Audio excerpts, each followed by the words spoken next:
We are following some breaking news. CBS News has confirmed a contractor at the National Security Agency has been arrested. Let's get right to Justice and Homeland Security correspondent Jeff Pegues in Washington. Jeff, what do we know, and isn't this quite embarrassing? Well, it's certainly not a good thing for the NSA. Or, for that matter, Booz Allen Hamilton. That's the company that this man was working for. He was a contractor working at the NSA. And according to law enforcement officials, he was taken into custody, arrested in late August. But what happened today is the court documents have been unsealed.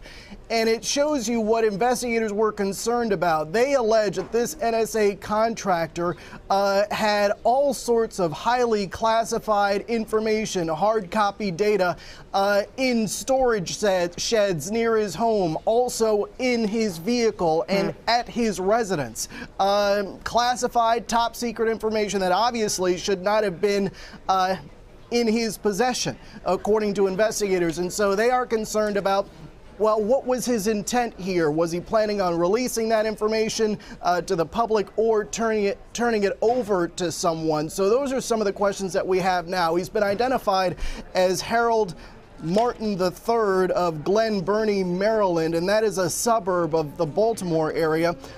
So as I said, this is something that's still developing because the court papers have been unsealed. We're going through them. He was taken into custody about a month or so ago. So investigators have been sitting on this information for some time.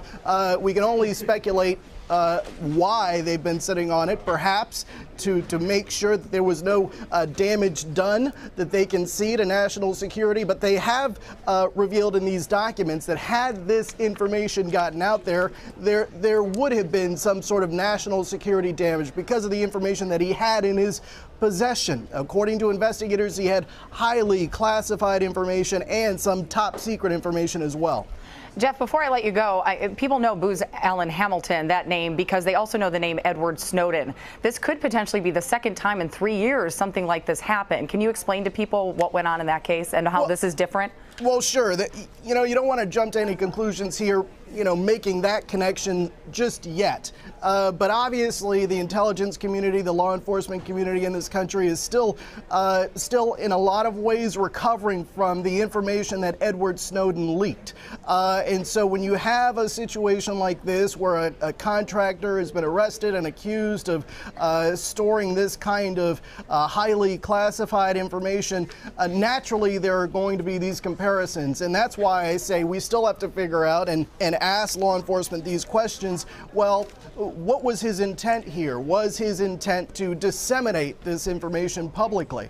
So those are some of the questions that we need to know. What was his intent? Was he going to disseminate the information publicly or hand it off to someone? But we know, according to investigators, that they believe this information is the type of information that in the wrong hands could cause a lot of national security damage.